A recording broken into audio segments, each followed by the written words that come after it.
अपनी जिंदगी में हम उसे हर पल महसूस करते हैं, मगर फिजिसिस्ट के लिए यह ब्रह्मांड की सबसे पुरानी और मुश्किल पहेली है।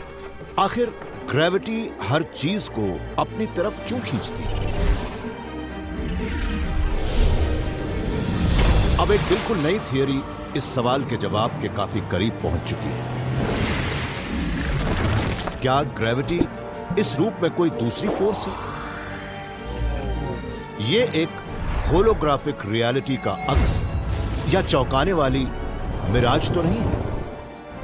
क्या हम इंसानों में धरती, सूरज और सितारों में वाकई भार है, या फिर ग्रेविटी एक भ्रम है?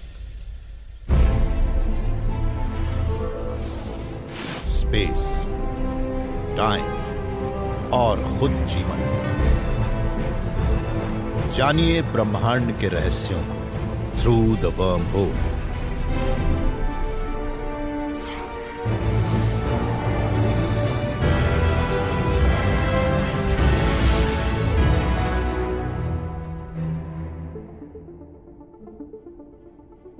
सूरज का ग्रेविटेशनल खिंचाव पृथ्वी को अंतरिक्ष में उड़ने से बचाए रखता है। पृथ्वी की ग्रेविटी हमें जमीन पर रोके रखती है। देखने में तो सारी बातें सही लगती हैं, मगर साइंटिस्ट अब ब्रह्मांड में और अंदर तक झांकने लगे हैं और उन्हें पता लग रहा है कि ग्रेविटी शायद वो नहीं है जो नजर आती है। कहीं ऐसा तो नहीं कि देखने में असली लगने वाली ये चीज असली है ही नहीं? हमारे बचपन, लड़कपन के दौरान कुछ दिन ऐसे भी होते थे जब हमारे पास कोई काम ही नहीं होता था। तब हम अक्सर कुछ ऐसे खेल खेलते थे जैसे कि पत्थरों से निशानेबाजी करना। ग्रेविटी हमेशा काम करती थी।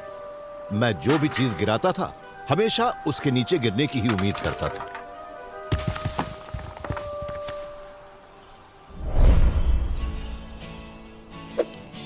फिजिसिस्ट तो ग्रेविटी से कुछ अलग ही उम्मीदें रखते हैं।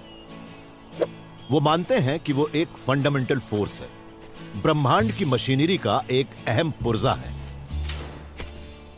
मगर एक्सपेरिमेंटलिस्ट नरगिस मालवैलवाला इस बात से इत्तेफाक नहीं रखती।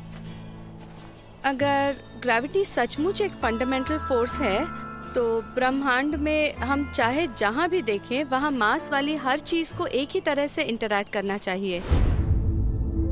आइजैक न्यूटन ने हमें बताया कि मास वाली हर चीज हर उस चीज को अपनी ओर खींचती है जिसमें मास होता है। उनका मास जितना ज्यादा होगा वो एक दूसरे के उतने ही करीब होती है और ग्रेविटेशनल अट्रैक्शन भी उतना ही ज्यादा होता है। करीब 200 साल बाद एल्बर्ट आइंस्टाइन ने हमें बताया कि ऐसा क्यों होता है। उन्होंने कहा कि स्पेस और टाइम उस फैब्रिक में आपस में जुड़े होते हैं जिसे स्पेस टाइम कहते हैं। आइंस्टाइन मानते थे कि स्पेस टाइम मुड़ सकता है और उससे होने वाला डिस्टॉर्शन ही ग्रेविटी है। मास वाली जो चीजें एक दूसरे की ओर खींचती हैं वो असल में स्पेस टाइम के उसी आर्क पर चलती हैं। तो आइंस्टाइन के मुताबिक मास ही स्पेस टाइम से कहता है कि उसे किस तरह से मुड़ना है, और फिर स्पेस टाइम का आर्क भी मास से कहता है कि उसे किस तरह बढ़ना है। आइंस्टाइन ने यह भी कहा था कि जब मास वाली चीजें आगे बढ़ती हैं तब वो स्पेस टाइम के फैब्रिक में छोटी छोटी ग्रेविटेशनल रिपल बनाती हैं। फिर वो ग्रेविटेशनल तरंगे हमारे ब्रह्मांड को भर देती हैं। नरगिस मानती हैं कि अगर वो तरंगे काफी बड़ी हों तो हम उन्हें देख सकते हैं।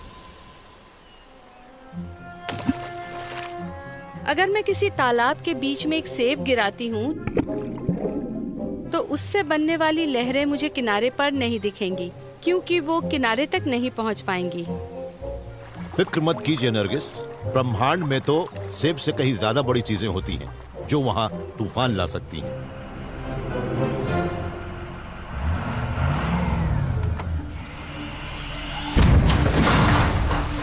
बहुत खूब। वो ब्रह्मांड की उन ग्रेविटेशनल घटनाओं जैसे कि तारामंडलों का टकराना या बड़े तारों में होने वाला विस्फोट इन सबसे तो विशाल ग्रेविटेशनल तरंगे पृथ्वी की ओर आती हैं।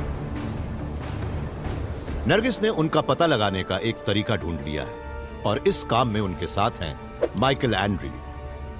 नरगिस और माइक नेशनल साइंस फाउंडेशन के आज तक के सबसे बड़े एक्सपेरिमेंट का हिस्सा है। उसका नाम है laser interferometer gravitational wave observatory यानी लाइगो। इस विशाल मशीन में लेजर बीमों को एल के आकार में लगी 2 वैक्यूम ट्यूबों में डाला जाता है। इसकी हर आर्म करीब 4 किलोमीटर लंबी है। लेजर बीमें एक एटम की चौड़ाई के 100 करोड़वें भाग जितनी बारीकी से हर आर्म की लंबाई माप सकती है। अगर ब्रह्मांड में किसी बड़ी घटना से पृथ्वी से 80 लाख करोड़ किलोमीटर दूर भी कोई ग्रेविटेशनल वेव बनती है तो इन ट्यूबों के अंदर के स्पेस में उसकी रिपल बनेगी। लेजर उस बदलाव को देख लेंगे और खतरे की घंटी बजने लगेगी।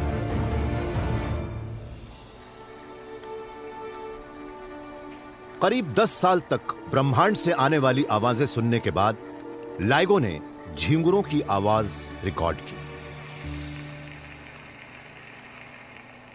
हमने लाइगो के शुरुआती दौर में कोई भी ग्रेविटेशनल वेव नहीं देखी। नरगिस, माइक और लाइगो से जुड़े हजारों साइंटिस्टों के पास एक और मौका है। वो अब एडवांस्ड अपग्रेड पर काम कर रहे हैं जिससे लाइगो की सेंसिटिविटी करीब 10 गुना बढ़ जाएगी। मगर इस बात की कोई गारंटी नहीं कि इन्हें सिग्नल मिल ही जाएगा। अगर हमें एडवांस लाइगो से भी कोई ग्रेविटेशनल वेव नहीं मिली तो सबसे पहले मैं रोऊंगी, मगर मैं ये भी सोचती हूँ कि ये हर लिहाज से काफी रोमांचक है। अगर हमें ग्रेविटेशनल वेव नहीं दिखती तब ये एक अलग तरह की खोज शुरू करेगी और हमें तब ये सोचना पड़ सकता है कि कुदरत में आखिर ऐसा क्या है जिसे हम नहीं समझ पा रहे। नरगिस ने उम्मीदें लगा रखी। मार्च 2014 में एस्ट्रोनॉमर्स के एक नए समूह ने दावा किया कि उन्होंने बिग बैंग से पैदा हुई ग्रेविटेशनल तरंगे ढूंढ ली हैं। मगर कुछ साइंटिस्टों ने इस बात पर चुप्पी साध रखी है कि लाइगो इस बात का सबूत हो सकता है कि ग्रेविटी एक फंडामेंटल फोर्स नहीं है। जब सेब पृथ्वी पर गिरा तो शायद उसे किसी और चीज ने नीचे खींचा था। फिजिसिस्ट मानते हैं कि ब्रह्मांड की हर चीज, एनर्जी की पल्स भी, जिसे हम फोर्स कहते हैं, पार्टिकल्स से बनी है। ग्रेविटी भी वैसी ही है।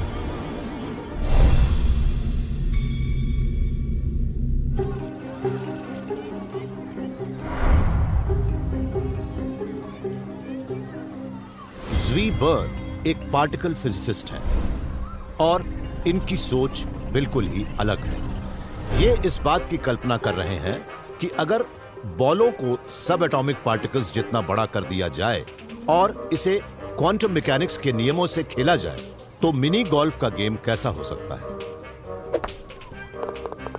क्वांटम मैकेनिक्स में ऐसी अनोखी चीजें हैं कि हम सोच भी नहीं सकते। हर पार्टिकल के एक पॉइंट पर होने की बात भी क्वांटम मैकेनिक्स में बड़ी ही धुंधली सी सोच बन जाती है। सब एटॉमिक पार्टिकल ऐसी चीज है जिन्हें हम अपनी आंखों से नहीं देख सकते। जब उन्हें कोई नहीं देखता तब वो धुंधली बन जाती हैं। वो कई बार तो अचानक ही बाहर निकल आती हैं, लेकिन फिर अचानक ही गायब भी हो जाती हैं। ये अचानक दिखने और गायब होने वाले कुछ पार्टिकल्स ही कुदरत की फंडामेंटल फोर्स को ट्रांसमिट करते हैं। इलेक्ट्रोमैग्नेटिज्म, मजबूत फोर्स, कमजोर फोर्स और साथ ही साथ ग्रेविटी भी। मेरे पास एक गोल्फ बॉल है। ये गोल्फ बॉल असल में एक प्रोटॉन जैसी है। ये प्रोटॉन ही इलेक्ट्रोमैग्नेटिक फोर्स का कैरियर होता है। इलेक्ट्रोमैग्नेटिक फोर्स हर उस चीज को खींचती या धकेलती है जिसमें इलेक्ट्रिक चार्ज होता है। ये जो गोल्फ बॉल है ये रिप्रेजेंट कर रही है W और Z बोसॉन को। W और Z कमजोर न्यूक्लियर इंटरेक्शन के कैरियर होते हैं। कमजोर फोर्स से किसी रेडियो एक्टिव एटम का न्यूक्लियस टूट जाता है। और ये गोल्फ बॉल है ग्लूऑन।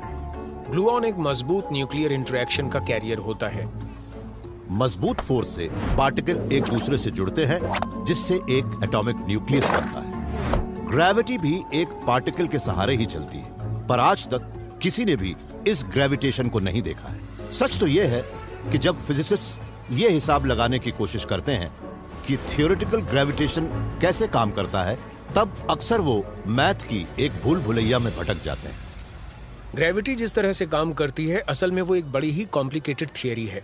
होता ये है कि जब हम इसका हिसाब लगाना शुरू करते हैं तो जल्दी ही हम एक ऐसी स्थिति में पहुंच जाते हैं कि दुनिया का कोई कंप्यूटर या शायद दुनिया भर के कंप्यूटर मिलकर भी वो कैलकुलेशन नहीं कर सकते। मगर ज़्वी ने एक ऐसा तरीका ढूंढ निकाला है जिससे वो पता लगा सकते हैं कि ग्रेविटेशन सचमुच है या नहीं। क्वांटम थियरी भी मिनी गोल्फ की तरह प्रोबेबिलिटी का ही एक गेम है। इसमें भी होल इन वन मारना बहुत मुश्किल है। ऐसे में बॉल कहीं भी जा सकती है, लेकिन अगर होल को छोटे छोटे टुकड़ों में बांट दिया जाए तो काफी आसानी हो सकती है।